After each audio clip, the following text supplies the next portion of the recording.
Screen ಮೇಲೆ ನೋಡಿದ್ದು ಅಂತ ಹೇಳಿದ್ರೆ 2022ರಲ್ಲಿ ರೆಮೋ ಸಿನಿಮಾ ಅದಲ್ಲಿ ನೋಡಿದ್ವಿ, ಪೆಟ್ರೋಮ್ಯಾಕ್ಸ್ ನೋಡಿದ್ವಿ. ಸೊ ಅದಾದ್ಮೇಲೆ ಎಲ್ಲಿ ಕಾಣೆ ಆಗ್ಬಿಟ್ರಲ್ಲ ಅಂತ ಆಕ್ಚುಲಿ ಯೋಚನೆ ಮಾಡ್ತಿರ್ತಾರೆ ಪ್ರೇಕ್ಷಕರು. ನಾನು ಸುಮ್ಮನೆ ತುಂಬಾ ಬಿಸಿ, ನಂಗೆ ಅಲ್ಲಿ ಬಿಸಿ, ಆ language, I don't want to lie to people. Almost 120+ cinemas ಈಗ ಆಲ್ರೆಡಿ ರಿಲೀಸ್ ಆಗಿದೆ. ಸೊ ಅಷ್ಟೇನು ಬೆಟರ್ ಪರ್ಫಾರ್ಮ್ ಮಾಡ್ತಾ ಇಲ್ಲ ಥಿಯೇಟರ್ಗಳಲ್ಲಿ. ಜೊತೆಗೆ ಈ ಥರದ್ದು ಆಕ್ಟಿವಿಟೀಸ್ ಜಾಸ್ತಿ ಆಗುವಾಗ ಶೂಟಿಂಗ್ ಯಾವಾಗ ಆಗುತ್ತೆ? ಇದೇ ಕ್ವೆಶ್ಚನ್ ತುಂಬಾ ಜನ ರೈಸ್ ಮಾಡಿದ್ರು. ಇಂಡಸ್ಟ್ರಿನಲ್ಲಿ ಏನು ಸಿನಿಮಾಗಳು ಶೂಟಿಂಗ್ ಮಾಡ್ತಿದಾರ, ಎಲ್ಲ ಸ್ಪೋರ್ಟ್ಸಲ್ಲಿ ಆಕ್ಟಿವಿಟಿಯಲ್ಲಿ ಬ್ಯುಸಿ ಆಗಿದ್ದೀರಾ ಅಂತ.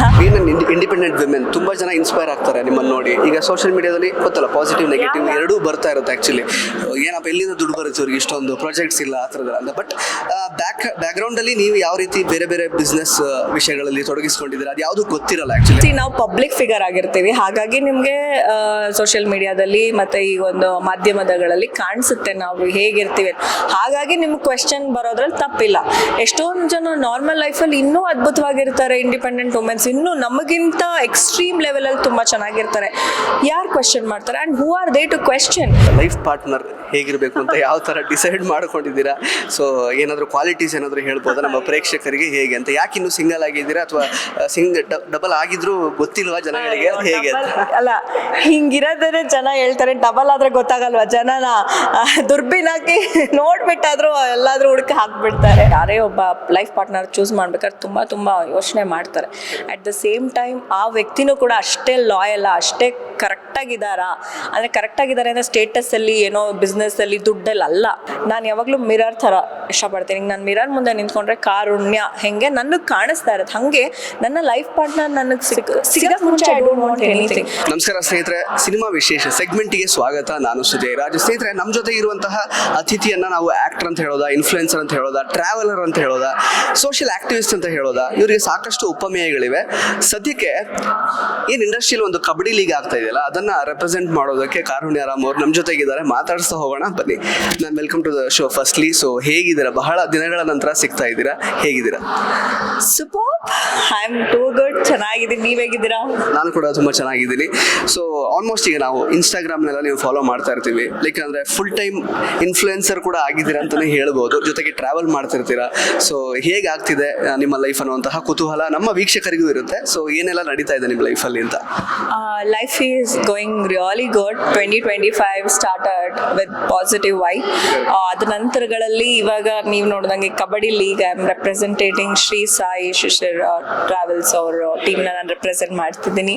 ಆ್ಯಂಡ್ ಖುಷಿ ಆಗುತ್ತೆ, ಯಾಕಂತಂದರೆ ಕಬಡ್ಡಿ ಎಸ್ಪೆಷಲಿ ಹೆಣ್ಮಕ್ಳು ತುಂಬ ಜನ ಹಿಂಜರಿತಾರೆ ಆಡೋದಕ್ಕೆ. Because it's a very very tricky and difficult game. ಏನಾದರೂ ಆಗುತ್ತೆ, ಇಂಜುರೀಸ್ ಜಾಸ್ತಿ ಆಗುವಂಥದ್ದು. ಅದರಲ್ಲಿ ನಮ್ಮ ಕನ್ನಡ ಚಿತ್ರರಂಗದ ಎಲ್ಲ ಕಲಾವಿದರು ಕೂಡ ಒಂದು ಡೇರಿಂಗ್ ಒಂದು ಮನಸ್ಸನ್ನ ಮಾಡಿ ಬಂದು ಆಡ್ತಾ ಇದ್ದಾರೆ. Hats off to all of them. ತುಂಬ ಅದ್ಭುತವಾಗಿ, ತುಂಬ ಪ್ರೊಫೆಷ್ನಲ್ ಆಗಿ ಆಡ್ತಾ ಇದ್ದಾರೆ. ದೋ ಪ್ರಾಕ್ಟೀಸ್ 1-2-3 ಡೇಸ್ ಮಾಡಿದ್ದಾರೆ ಅಷ್ಟೇ. ಸೊ ತುಂಬ ಚೆನ್ನಾಗಿ ಆಡ್ತಾ ಇದ್ದಾರೆ. ಖುಷಿ ಆಗುತ್ತೆ. ನಮ್ಮ ಕನ್ನಡ ಚಿತ್ರರಂಗ ಒಂದೊಂದು ಹಂತದಲ್ಲೂ ಒಂದೊಂದು ಸಿನಿಮಾ ಆಗಿರ್ಬೋದು, ಕ್ರೀಡೆ ಆಗಿರ್ಬೋದು, ಮತ್ತೆ ಬೇರೆ ಬೇರೆ ಹಂತಗಳಲ್ಲಿ ಒಂದೊಂದು ಹೋಗ್ತಾ ಇರೋದು, ಅದಕ್ಕೆ ನಾವು ಕೂಡ ಪಾಲ್ಗೊಳ್ತಾ ಇರೋದು ಖುಷಿ ಇದೆ. ನಾವು ಇನ್ನು ಆಕ್ಚುಲಿ ನಾವು ಲಾಸ್ಟ್ ಅಂದ್ರೆ ಸ್ಕ್ರೀನ್ ಮೇಲೆ ನೋಡಿದ್ದು ಅಂತ ಹೇಳಿದ್ರೆ 2022ರಲ್ಲಿ ರೆಮೋ ಸಿನಿಮಾ ಅದಲ್ಲಿ ನೋಡಿದ್ವಿ, ಪೆಟ್ರೋಮ್ಯಾಕ್ಸ್ ನೋಡಿದ್ವಿ. ಸೊ ಅದಾದ್ಮೇಲೆ ಎಲ್ಲಿ ಕಾಣೆ ಆಗ್ಬಿಟ್ರಲ್ಲ ಅಂತ ಆಕ್ಚುಲಿ ಯೋಚನೆ ಮಾಡ್ತಿರ್ತಾರೆ ಪ್ರೇಕ್ಷಕರು. ಸೊ ಅಂದ್ರೆ ಮುಂದೆ ಯಾವ್ದೆಲ್ಲ ಪ್ರಾಜೆಕ್ಟ್ಸ್ ಇದೆ? ಸೊ ಇಷ್ಟು ವರ್ಷಗಳ ಜರ್ನಿ ನಿಮ್ದು ಟೆಲಿವಿಷನ್ ಮತ್ತೆ ಸಿನಿಮಾ, ಹೆಂಗೆ ಇಂಡಸ್ಟ್ರಿ ಟ್ರೀಟ್ ಮಾಡ್ತಿದೆ ನಿಮ್ಮನ್ನ? ಸೊ ಆಫರ್ಸ್ ಹೇಗಿದೆ ಅದೆಲ್ಲ? ಆಫರ್ಸ್, ಬೀಯಿಂಗ್ ಫ್ರ್ಯಾಂಕ್, ನಾನು ಸುಮ್ಮನೆ ತುಂಬಾ ಬಿಸಿ, ನಂಗೆ ಅಲ್ಲಿ ಬಿಸಿ, ಆ language, I don't want to lie to people. Because ಎಷ್ಟೊಂದು ಜನ ನಮ್ಮನ್ನು ಫಾಲೋ ಮಾಡ್ತಿರ್ತಾರೆ, ನಾವು ಹೇಳೋದನ್ನ ನಂಬ್ತಾರೆ. ಸೊ ಹಾಗಾಗಿ ನನ್ನ ಈ ಒಂದು ಆಫ್ಟರ್ ಪೆಟ್ರೋಮ್ಯಾಕ್ಸ್ ರೆಮೋ ನಾನು ಒಂದು 2 years ನನ್ನ ಒಂದು ವೃತ್ತಿ ಜೀವನದಿಂದ ಪರ್ಸ್ನಲ್ ಜೀವನ ಅಂದರೆ ಲೈಕ್ ನನ್ನ ಫಾದರ್ ಗಾಟ್ ರಿಟೈರ್. ಸೊ ನಾನು ಅವ್ರದ್ದು ಒಂದಷ್ಟು ಕೆಲಸಗಳನ್ನ ಮಾಡುವಂಥ ಜವಾಬ್ದಾರಿ ಬಂತು. ಮತ್ತು ನನ್ನ ಒಂದು ಓನ್ ಆಂಟ್ರಪ್ರನರ್ಶಿಪ್ ಏನಾದರೂ ಮಾಡಬೇಕು ಅನ್ನೋ ಒಂದು ನಿಟ್ಟಿನಲ್ಲಾಗಿರ್ಬೋದು, ಈ ಥರ ಒಂದಷ್ಟು ಒಂದು ಚಟುವಟಿಕೆಗಳಲ್ಲಿ ನಾನು ತೊಡಗಿಸ್ಕೊಂಡ್ರಿಂದ 2 ವರ್ಷ ಸ್ವಲ್ಪ ಬ್ರೇಕ್ ಆಯಿತು. ಈಗ ತದನಂತರ ಒಂದು 6 ತಿಂಗಳಿಂದ ಮತ್ತೆ ನಾನು ಸಕ್ರಿಯವಾಗಿ ಇಂಡಸ್ಟ್ರಿ ಇದು ಆಕ್ಟಿವಿಟೀಸ್ಗಳು ಏನೇನಿದೆ ನಾನು ಮತ್ತೆ ಶುರು ಮಾಡ್ತಿದ್ದೀನಿ. ಬಿಕಾಸ್ ಅಫ್ಕೋರ್ಸ್ ಎಲ್ಲರೂ ಯಾವ ಸಿನಿಮಾ ಮಾಡ್ತಾ ಇದ್ದಾರೆ, ನೆಕ್ಸ್ಟ್ ಯಾವುದು ಅಂತ ಕೇಳ್ತಾ ಇದ್ದಾಗ, ಸೊ ನಮ್ಮ ಮೇಲೆ ಅಷ್ಟು ಪ್ರೀತಿ ಇಟ್ಟಿದ್ದಾರೆ, ಇನ್ನೂ ನಮ್ಮಿಂದ ಬಯಸ್ತಾ ಇದ್ದಾರೆ ಜನ ಆ ಚಿತ್ರಗಳನ್ನ ಅದು ಅಂತಂದಾಗ. ಸೊ ಮತ್ತೆ I came back again, okay let me start, let me do ಅಂತ. ಈಗ ಒಂದು 2-3 ಸ್ಕ್ರಿಪ್ಟ್ಗಳನ್ನ ನಾನು ಕೇಳಿದ್ವಿ. ಒಂದು ವುಮೆನ್ ಸೆಂಟ್ರಿಕ್ ಥರದ್ದೊಂದು ಕಥೆನ ನಾನು ಕೇಳಿದ್ದೀನಿ. ಮತ್ತು ಒಂದು ಒಳ್ಳೊಳ್ಳೆ ಚಿತ್ರಗಳು ಒಂದು 2-3 ಮಾತುಕತೆನೂ ಆಗಿದೆ. But I am waiting for the right opportunity. Probably by June I am gonna start up.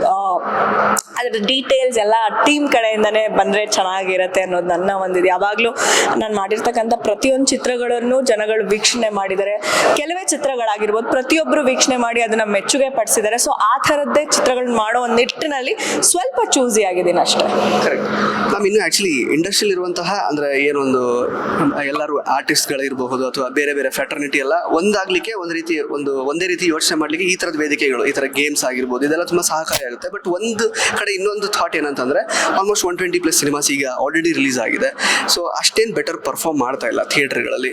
ಜೊತೆಗೆ ಈ ಥರದ್ದು ಆಕ್ಟಿವಿಟೀಸ್ ಜಾಸ್ತಿ ಆಗುವಾಗ ಶೂಟಿಂಗ್ ಯಾವಾಗ ಆಗುತ್ತೆ ಅಂದರೆ ಜನಗಳಿಗೆ ಒಂದು ಪಿಕ್ಚರ್ ಸಿಗ್ತಾ ಇರುತ್ತಲ್ಲ, ಏನು ಇಂಡಸ್ಟ್ರಿಯಲ್ಲಿ ಏನು ನಡೀತಿದೆ ಅಂತ ತೆಗೆದು ನೋಡುವಾಗ ಈ ಥರ ಗೇಮ್ಸ್ ಆಡ್ತಿದ್ದಾರೆ, ಏನಿದು ಇಂಟ್ರೆಸ್ಟಿಂಗ್ ಏನು ಇಲ್ವಲ್ಲ ಅನ್ನೋ ಥರ ಮೈಂಡಲ್ಲಿ ಇರುತ್ತೆ ಆ್ಯಕ್ಚುಲಿ ಕೆಲವರಿಗೆ. ಸೊ ಅವ್ರಿಗೆ ಏನು ಹೇಳಕ್ಕೆ ಇಷ್ಟಪಡ್ತೀರಾ ಅಂತ? ಇದೇ ಕ್ವೆಶ್ಚನ್ ತುಂಬ ಜನ ರೈಸ್ ಮಾಡಿದ್ರು. ಇಂಡಸ್ಟ್ರಿನಲ್ಲಿ ಏನು ಸಿನಿಮಾಗಳು ಶೂಟಿಂಗ್ ಮಾಡ್ತಿದಾರ, ಎಲ್ಲ ಸ್ಪೋರ್ಟ್ಸಲ್ಲಿ ಆ್ಯಕ್ಟಿವಿಟಿಯಲ್ಲಿ ಬ್ಯುಸಿ ಆಗಿದ್ದೀರಾ ಅಂತ ನನ್ನಲ್ಲೂ ಕೂಡ ಮೂಡಿದಂಥ ಪ್ರಶ್ನೆ. ಹೌದು, ನೀವು ಕೇಳಿದ್ದೆ. ಎಸ್, ಇವಾಗ ಎಷ್ಟು ವರ್ಷಗಳಿಂದ ಸಿನಿಮಾ ಚಿತ್ರರಂಗ ನಡ್ಕೊಂಡು ಬರ್ತಾ ಇದೆ. ಇದು ಈ ಒಂದು ಡೌನ್ ದ ಲೈನ್ 1 year ಇಂದ ಸ್ಟಾರ್ಟ್ ಆಗಿರ್ತಕ್ಕಂಥದ್ದು. ಪ್ರಾಬಬ್ಲಿ ಇದೇ ಯಾವಾಗಲೂ ಅಂತಲ್ಲ, ಎಲ್ಲದರ ಕಾಲಘಟ್ಟಗಳಲ್ಲಿ ಏನಾಗುತ್ತೆ ಅಂದರೆ ಒಂದು ಬಿಸಿ ಇದರಲ್ಲಿ ಎಲ್ಲಾನು ಆ ಒಂದು ಜೋಶ್ ಇರುತ್ತೆ. ಅದ್ರದ್ದು ಒಂದು ಕಾಲಾವಕಾಶ ಮುಗಿದ ಮೇಲೆ ಮತ್ತೇನಿದೆ ಬ್ಯಾಕ್ ಟು ಪಿವಿಲಿಯನ್, ಮತ್ತೆ ನಮ್ಮ ಚಿತ್ರರಂಗ, ಸಿನಿಮಾ, ಬೇರೆ ಏನು ಒಂದು ಕಲ್ಚರಲ್ ಆಕ್ಟಿವಿಟೀಸು ಮತ್ತೆ ಆ ಥರದ್ದನ್ನೇ ತೊಡಗಿಸ್ಕೊಳ್ಬೇಕು. ಸೊ ಈಗ ಎಲ್ಲರೂ ಇವಾಗ ಮತ್ತೆ ಶುರು ಮಾಡ್ಕೊಂಡಿದ್ದಾರೆ ಎಲ್ಲ ಚಿತ್ರಗಳು. ಮತ್ತೆ ಕಂಟೆಂಟ್ ಬೇಸ್ಡ್ ಆಗಿರ್ಬೋದು, ಮತ್ತೆ ಒಳ್ಳೆ ಸ್ಟಾರ್ ಕಾಸ್ಟ್ ಸಿನಿಮಾಗಳು, ಒಳ್ಳೊಳ್ಳೆ ಸಿನಿಮಾಗಳೀಗ ತಯಾರು ಕೂಡ ಆಗ್ತಾ ಇದೆ. ಕನ್ನಡ ಚಿತ್ರರಂಗ ಆಫ್ಟರ್ KGF ಒಂದು ಮಟ್ಟಕ್ಕೆ, ಒಂದು ಕನ್ನಡ ಇಂಡಸ್ಟ್ರಿಯಲ್ಲಿ ಕೂಡ ಚಿತ್ರಗಳು ಅನ್ನೋದು ಬೇರೆ ರಾಷ್ಟ್ರಗಳಲ್ಲಿ, ಬೇರೆ ಒಂದು ರಾಜ್ಯಗಳಲ್ಲೂ ಪ್ರೂವ್ ಮಾಡಿದ್ದು. ಸೊ ಆ ಥರ ಒಂದು ನಿಟ್ಟಿನಲ್ಲಿ ಆಬ್ವಿಯಸ್ಲಿ ಕನ್ನಡ ಇಂಡಸ್ಟ್ರಿ ಒಂದು ಮಟ್ಟದಲ್ಲಿದೆ. ಅದು ನಾವು ಯಾವತ್ತೂ ಬಿಟ್ಕೊಡ್ಬಾರ್ದು ಅನ್ನೋದೇ ನಮ್ಮ ಉದ್ದೇಶ ಕೂಡ. ಒಳ್ಳೊಳ್ಳೆ ಕಂಟೆಂಟ್ ಸಿನಿಮಾಗಳು ಬರಲಿ ಆ್ಯಂಡ್ ಸಿನಿಮಾಗೆ ಹೆಚ್ಚು ಪ್ರಾಮುಖ್ಯತೆ ಕೊಡೋಣ. ಯಾಕಂದರೆ ಒಂದು 100 ವರ್ಷಗಳಿಂದ 99 ವರ್ಷ ಆಯ್ತು, ಆ್ಯಕ್ಚುಲಿ 90 years ಆಯಿತು ಅಂತ ಮೊನ್ನೆ ಏನೋ ಹೇಳಿದ್ರು. 100 ವರ್ಷಗಳಿಂದ ಬಂದಿರತಕ್ಕಂಥ ಒಂದು ಇತಿಹಾಸನ ನಾವಿನ್ನೂ ಅದಕ್ಕೆ ಹೆಚ್ಚು ಒಳ್ಳೆ ರೂಪನ ಕೊಟ್ಕೊಂಡು ಮುಂದಕ್ಕೆ ತೊಗೊಂಡೋಗ್ಬೇಕು ಅನ್ನೋದು ಆಸೆ. ನೀವು you have been an independent women. ತುಂಬ ಜನ ಇನ್ಸ್ಪೈರ್ ಆಗ್ತಾರೆ ನಿಮ್ಮನ್ನು ನೋಡಿ. ಈಗ ಸೋಷಿಯಲ್ ಮೀಡಿಯಾದಲ್ಲಿ ಗೊತ್ತಲ್ಲ, ಪಾಸಿಟಿವ್ ನೆಗೆಟಿವ್ ಎರಡೂ ಬರ್ತಾ ಇರುತ್ತೆ ಆ್ಯಕ್ಚುಲಿ. ಏನಪ್ಪ ಎಲ್ಲಿಂದ ದುಡ್ಡು ಬರುತ್ತೆ ಇವ್ರಿಗೆ, ಇಷ್ಟೊಂದು ಪ್ರಾಜೆಕ್ಟ್ಸ್ ಇಲ್ಲ ಆ ಥರದಲ್ಲ ಅಂತ. ಬಟ್ ಬ್ಯಾಕ್ಗ್ರೌಂಡಲ್ಲಿ ನೀವು ಯಾವ ರೀತಿ ಬೇರೆ ಬೇರೆ ಬಿಸ್ನೆಸ್ ವಿಷಯಗಳಲ್ಲಿ ತೊಡಗಿಸ್ಕೊಂಡಿದ್ದೀರಾ ಅದು ಯಾವುದೂ ಗೊತ್ತಿರಲ್ಲ ಆ್ಯಕ್ಚುಲಿ. ಅಂದರೆ ಒಂದು ಮಹಿಳೆ ಇಂಡಿಪೆಂಡೆಂಟ್ ಆಗಿರೋದು ಬಹಳ ಮುಖ್ಯ ಆಗುತ್ತೆ. ಇಂಡಿಪೆಂಡೆಂಟ್ ಆದರೆ ಅವರನ್ನು ದೂಷಣೆ ಮಾಡೋರು ಜಾಸ್ತಿ ಆಗ್ತಾರೆ ಆ್ಯಕ್ಚುಲಿ. ಎಲ್ಲಿ ಬರುತ್ತೆ, ಎಲ್ಲಿಂದ ಬರುತ್ತೆ ಇವ್ರಿಗೆ ಹಣ, ಆ ಥರದಲ್ಲ ಅಂಥವ್ರಿಗೆ ಏನು ಹೇಳಕ್ಕೆ ಇಷ್ಟಪಡ್ತೀರಾ ಅಂತ? ಇದು ನಿಮ್ಮ ಮನದಾಳದ ಮಾತಾ ಇಲ್ಲ, ಎಲ್ಲರೂ ಹೇಳಿ. Never mind. ಸಿ, ಪ್ರತಿಯೊಬ್ಬ ಮನುಷ್ಯ ನಾವು ಪಬ್ಲಿಕ್ ಫಿಗರ್ ಆಗಿರ್ತೀವಿ. ಹಾಗಾಗಿ ನಿಮಗೆ ಸೋಷಿಯಲ್ ಮೀಡಿಯಾದಲ್ಲಿ ಮತ್ತು ಈ ಒಂದು ಮಾಧ್ಯಮಗಳಲ್ಲಿ ಕಾಣಿಸುತ್ತೆ ನಾವು ಹೇಗಿರ್ತೀವಿ. ಹಾಗಾಗಿ ನಿಮ್ಗೆ ಕ್ವೆಶ್ಚನ್ ಬರೋದ್ರಲ್ಲಿ ತಪ್ಪಿಲ್ಲ. ಎಷ್ಟೊಂದು ಜನ ನಾರ್ಮಲ್ ಲೈಫಲ್ಲಿ ಇನ್ನೂ ಅದ್ಭುತವಾಗಿರ್ತಾರೆ, ಇಂಡಿಪೆಂಡೆಂಟ್ ವುಮೆನ್ಸ್ ಇನ್ನೂ ನಮಗಿಂತ ಎಕ್ಸ್ಟ್ರೀಮ್ ಲೆವೆಲಲ್ಲಿ ತುಂಬ ಚೆನ್ನಾಗಿರ್ತಾರೆ. ಯಾರು ಕ್ವೆಶ್ಚನ್ ಮಾಡ್ತಾರೆ and who are they to question? ಈಗ ಒಬ್ರಿಗೆ ನಾವು ಸಹಾಯ ಮಾಡಿ ಒಬ್ರಿಗೆ ನಾವು ಎನ್ಕರೇಜ್ ಮಾಡೋಕ್ಕಾದ್ರೆ ಮಾಡೋಣ, ಯಾರಿಗೂ ನಾವು ಡಿಸ್ಕರೇಜ್ ಮಾಡಬಾರ್ದು, ಯಾರನ್ನೂ ಕೆಳಗೆ ಹಾಕ್ಬಾರ್ದು. ಅದು ನನ್ನ ಉದ್ದೇಶ. ಆ್ಯಂಡ್ ಎರಡನೇ ಥಿಂಗ್ ಏನಂತಂದರೆ, ಒಬ್ಬ ಮನುಷ್ಯನಿಗೆ ಹಠ, ಜೀವನದಲ್ಲಿ ಒಂದು ಸಾಧನೆ ಮಾಡಬೇಕು ಅನ್ನೋ ಛಲ ಇದ್ರೆ ಒಂದೇ ಕೆಲಸ ಮಾಡಬೇಕು ಅಂತ ಇರಲ್ಲ. ಈಗ ನಾನು ಹೇಳ್ದಂಗೆ ನಿಮಗೆ ಚಿತ್ರರಂಗ ಮಾಡ್ತಿದ್ದೆ, ಅದ್ರ ನಂತರದಲ್ಲಿ ನನ್ನ ಒಂದೆಷ್ಟು ಆಂಟ್ರಪ್ರಿನರ್ಶಿಪ್ ಮಾಡಬೇಕು ಅನ್ನೋದ್ರಲ್ಲಿ ನಾನು ಟೈಮ್ ಕೊಟ್ಕೊಂಡೆ. ಯಾಕಂತಂದರೆ ಸರ್ಟನ್ ಏಜ್ವರೆಗೂ ಅಷ್ಟೇ. ಅದು ಯಾರಿಗೆ, ಕಲಾವಿದರಿಗೆ ಚಿತ್ರರಂಗ ಅಫ್ಕೋರ್ಸ್ ಸೀಮಿತ, ಆದರೂ ಅದು ಹೊರತುಪಡಿಸಿ ಏನು ಅಂತ ಪ್ರಶ್ನೆ ಬಂದಾಗ, ನಮ್ಮ ಕೈ ಕಾಲುಗಳು ಶಕ್ತಿ ಇದ್ದಾಗ, ನಮ್ಮ ಜೀವನದಲ್ಲಿ ಎಲ್ಲ ಚೆನ್ನಾಗಿದ್ದಾಗ ಏನಾದರೂ ಮಾಡಬೇಕು ಅನ್ನೋ ಒಂದು ನಿಟ್ಟಿನಲ್ಲಿ ನಾನು ಬೇರೆ ಒಂದು ಕೆಲವು ಆಂಟ್ರಪ್ರಿನರ್ಶಿಪ್, ಬೇರೆ ಬೇರೆ ಹಂತದ ಬಿಸ್ನೆಸ್ಗಳು ಮಾಡಬೇಕು ಅನ್ನೋದಕ್ಕೆ ನಾನು ಕೂಡ ಟೈಮ್ ತೊಗೊಂಡು ನಾನು ಮಾಡೋಕ್ಕೆ ಶುರು ಮಾಡಿದ್ದೀನಿ. ಹಾಗೆ ಎಲ್ಲನೂ ನಾವು ಮೀಡಿಯಾ ಮುಂದೆ ತೋರಿಸ್ಕೊಂಡು ಎಲ್ಲನೂ ಪ್ರತಿಯೊಬ್ಬರಿಗೆ ಹೇಳ್ಕೊಂಡು ಮಾಡಬೇಕಾರೋ ಉದ್ದೇಶ ಇಲ್ಲ. ಯಾಕಂತಂದರೆ ನಮ್ಮ ಜೀವನ, ನಮ್ಮ ಬಿಲ್ಸ್ ನಾವೇ ಪೇ ಮಾಡ್ಬೇಕು. ಎಂಡ್ ಆಫ್ ದ ಡೇ ಯಾರು ಕಮೆಂಟ್ ಮಾಡೋರು ಇಲ್ಲ ಮತ್ತೊಬ್ರು ಯಾರೋ ಮಾತಾಡ್ತಾರೆ ಅಂತ ಅಂದ್ಕೊಂಡು ಬದುಕೋಕ್ಕಾಗಲ್ಲ ಎಂಡ್ ಆಫ್ ದ ಡೇ. ಯಾಕಂದರೆ ನಾವು ಆ್ಯಂಡ್ ಐ ಬಿಲೀವ್ ಇನ್ ಹುಟ್ತಾನು ಒಬ್ಬರೇ ಬರ್ತೀವಿ, ಹೋಗ್ದಾಗೂ ಒಬ್ಬರೇ ಹೋಗ್ತೀವಿ. ಸೊ ಫೈಟ್ ಮಾಡೋದು ಒಬ್ಬರೇ. ಸೊ ಯಾರಿಗೆ ಒಪ್ಸೋಕ್ಕೆ ನಾವು ಎಷ್ಟು ಜನಕ್ಕೆ ಒಪ್ಸ್ಬೋದು, ಎಷ್ಟು ಜನಕ್ಕೆ ನಾವು ಸೂಪರ್ ಸೂಪರ್ಬು, ನಾವು ನೈಸ್ ಅಂತ ತೋರಿಸ್ಕೊಳಕ್ಕಾಗತ್ತೆ? ಆಗಲ್ಲ. ಸೊ ನಮಗೆ ಗೊತ್ತಿರೋ ಒಬ್ಬರೋ ಇಬ್ರಿಗಿಲ್ಲ ನಿಮ್ಮ ಜೊತೆಲಿರ್ತಕ್ಕಂಥವ್ರಿಗೋಸ್ಕರ ನೀವು ಪ್ರೂವ್ ಮಾಡ್ಕೊಂಡಿದ್ರೆ ಸಾಕು. I believe in that.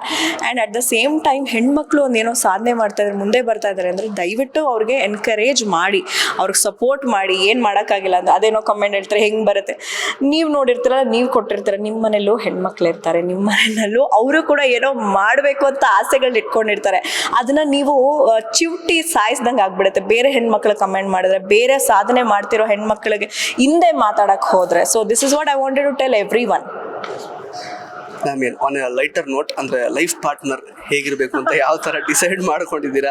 So ಏನಾದರೂ ಕ್ವಾಲಿಟೀಸ್ ಏನಾದರೂ ಹೇಳ್ಬೋದಾ ನಮ್ಮ ಪ್ರೇಕ್ಷಕರಿಗೆ? ಹೇಗೆ ಅಂತ, ಯಾಕೆ ಇನ್ನೂ ಸಿಂಗಲ್ ಆಗಿದ್ದೀರಾ ಅಥವಾ ಡಬಲ್ ಆಗಿದ್ರು ಗೊತ್ತಿಲ್ವಾ ಜನಗಳಿಗೆ ಹೇಗೆ ಅಂತ? ಅಲ್ಲ, ಹಿಂಗಿರೋದ್ರೆ ಜನ ಹೇಳ್ತಾರೆ, ಡಬಲ್ ಆದ್ರೆ ಗೊತ್ತಾಗಲ್ವಾ ಜನನ ದುರ್ಬಿನಾಕಿ ನೋಡ್ಬಿಟ್ಟಾದ್ರೂ ಎಲ್ಲಾದ್ರೂ ಹುಡುಕಿ ಹಾಕ್ಬಿಡ್ತಾರೆ. No no no no honestly speaking, ನೀವು ಹೇಳಿದ್ರಿ ಸೆಲ್ಫ್ ಮೇಡ್ ವುಮೆನ್ ಆ್ಯಂಡ್ ತುಂಬ ರೆಸ್ಪಾನ್ಸಿಬಿಲಿಟಿ ಇರುವಂಥ ಹೆಣ್ಮಕ್ಳು ಏನು ಮಾಡ್ತಾರೆ, ಯಾರೇ ಒಬ್ಬ ಲೈಫ್ ಪಾರ್ಟ್ನರ್ ಚೂಸ್ ಮಾಡ್ಬೇಕಾದ್ರೆ ತುಂಬ ಯೋಚನೆ ಮಾಡ್ತಾರೆ. ಅಟ್ ದ ಸೇಮ್ ಟೈಮ್ ಆ ವ್ಯಕ್ತಿನೂ ಕೂಡ ಅಷ್ಟೇ ಲಾಯಲ್ಲ, ಅಷ್ಟೇ ಕರೆಕ್ಟಾಗಿದ್ದಾರಾ ಅಂದರೆ ಕರೆಕ್ಟಾಗಿದ್ದಾರೆ ಅಂದರೆ ಸ್ಟೇಟಸಲ್ಲಿ ಏನೋ ಬಿಸ್ನೆಸ್ಸಲ್ಲಿ ದುಡ್ಡಲ್ಲಿ ಅಲ್ಲ, ವ್ಯಕ್ತಿತ್ವದಲ್ಲಿ, ಮಾನವೀಯತೆಯಲ್ಲಿ ರೆಸ್ಪೆಕ್ಟ್ಫುಲ್ಲಾಗಿ ಮತ್ತು ಈ ಒಂದು ಸಮಾಜದಲ್ಲಿ ಏನು ಅವ್ರಿಗೆ ಸ್ಥಾನ ಇದೆ ಅನ್ನೋದು ಮುಖ್ಯ ಆಗುತ್ತೆ. So that's what I believe ಇನ್. ನಾನು ಯಾವಾಗಲೂ ಮಿರರ್ ಥರ ಇಷ್ಟಪಡ್ತೀನಿ. ನಾನು ಮಿರರ್ ಮುಂದೆ ನಿಂತ್ಕೊಂಡ್ರೆ ಕಾರುಣ್ಯ ಹೆಂಗೆ ನನಗೆ ಕಾಣಿಸ್ತಾ ಇರುತ್ತೆ, ಹಾಗೆ ನನ್ನ ಲೈಫ್ ಪಾರ್ಟ್ನರ್ ನನಗೆ ಸಿಗಕ್ಕೆ ಮುಂಚೆ ಐ ಡೋಂಟ್ ವಾಂಟ್ ಎನಿಥಿಂಗ್. ಎಲ್ಲರ ಲೈಫಲ್ಲೂ ಆಗು ಹೋಗುಗಳು ಒಂದು ಏನಾದರೂ ನಡೆದಿರುತ್ತೆ, ಯಾಕಂದರೆ ಪ್ರತಿಯೊಬ್ಬನೂ ಹೋರಾಡ್ತಾನೆ ಬಂದಿರ್ತಾರೆ.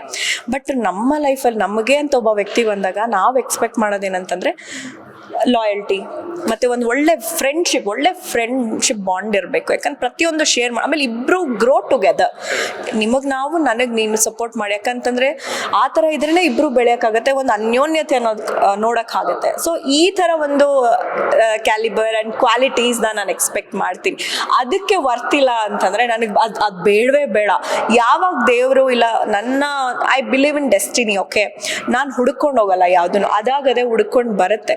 ಅದು ಹುಡ್ಕೊಂಡು ಬಂದರೂ ಏನೋ ಒಂದು ರೀಸನ್ ಇರುತ್ತೆ ಅಂತ ಬಿಲೀವ್ ಮಾಡ್ತೀನಿ. ಅದು ಉಳಿಲಿಲ್ಲ ಅಂದರೂ ಅದಕ್ಕೊಂದು ರೀಸನ್ ಇರುತ್ತೆ, ಕೊನೆವರೆಗೂ ಉಳ್ಕೊಂಡ್ರು ಅದಕ್ಕೊಂದು ರೀಸನ್ ಇರುತ್ತೆ. And he is the person ಅಂತ ಬಿಲೀವ್ ಮಾಡೋಳು ನಾನು. ಬಿಕಾಸ್ ನಾನು ತುಂಬ ನಾನು ಮನುಷ್ಯರಿಗಿಂತ ಜಾಸ್ತಿ ದೇವ್ರನ್ನ ನಂಬುವಂಥವಳು, ಡೆಸ್ಟಿನಿನ ನಂಬುವಂಥವಳು ಆ್ಯಂಡ್ ಕರ್ಮನ ನಂಬುವಂಥವಳು. So I believe in karma. What you give, what you do, that will come back to you. So ನಾನು ಮಾಡಿರೋ ಒಳ್ಳೆ ಕರ್ಮಗಳು, ನಾನು ಮಾಡಿರ್ತಕ್ಕಂಥ ಒಳ್ಳೆ ಯಾವುದೇ ಇದ್ರೂ ಅದು ನನಗೆ ಡೆಸ್ಟಿನಿ ಕೊಡುತ್ತೆ ಅನ್ನೋ ಒಂದು ಬಿಲೀವ್ನಲ್ಲಿದ್ದೀನಿ. Never know when that person is going to enter in my life. I'm also waiting. So ಯಾರೆಲ್ಲ ವಿಡಿಯೋ ನೋಡ್ತಾ ಇದ್ದೀರಾ, ನಿಮಗೆ ಸೂಕ್ಷ್ಮವಾಗಿ ಗೊತ್ತಾಗಿರುತ್ತೆ ಯಾವುದೆಲ್ಲ ಟ್ರೇಟ್ಸ್ ಇರಬೇಕು ಅಂತ. So you can contact on Instagram. Oh my god, no. Contact on Instagram ಅಂದ್ರೆ ನಾಟ್ ಜಸ್ಟ್ ಮೀ, ನನ್ನ PR-ಗೂ ಕೂಡ ನಾನು ಹ್ಯಾಂಡಲ್ ಮಾಡಿದ್ದೀನಿ, ಸೊ ಕೊಟ್ಟಿದ್ದೀನಿ. ಹಾಗೆ ಸೊ ಹಾಗೇನಿಲ್ಲ, ಡೈರೆಕ್ಟ್ ಆಗಿ ಕಾರಣ ಇವಾಗ ಒಬ್ಬ ವ್ಯಕ್ತಿ, ನಾನು ಈಗಿನ ಪ್ರಪಂಚದಲ್ಲಿ ಅದು ಯಾರೇ ಇರಲಿ, normal VIP, VVIP, extreme person, if you want to meet or convey something, you can definitely welcome if you have a genuinity, ಆಮೇಲೆ genuine reason and if you are true ಅಷ್ಟೇ.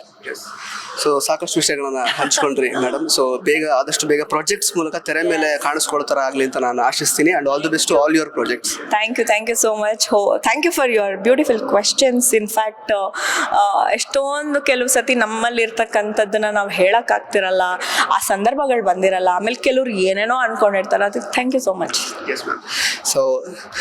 ಸೊ ಸ್ನೇಹಿತರೆ, ಇದಿಷ್ಟು ಕಾರುಣ್ಯ ರಾಮ್ ಅವರ ಮಾತುಗಳು. ಮತ್ತೆ ಭೇಟಿ ಆಗ್ತಾ ಇರೋಣ. ಧನ್ಯವಾದಗಳು.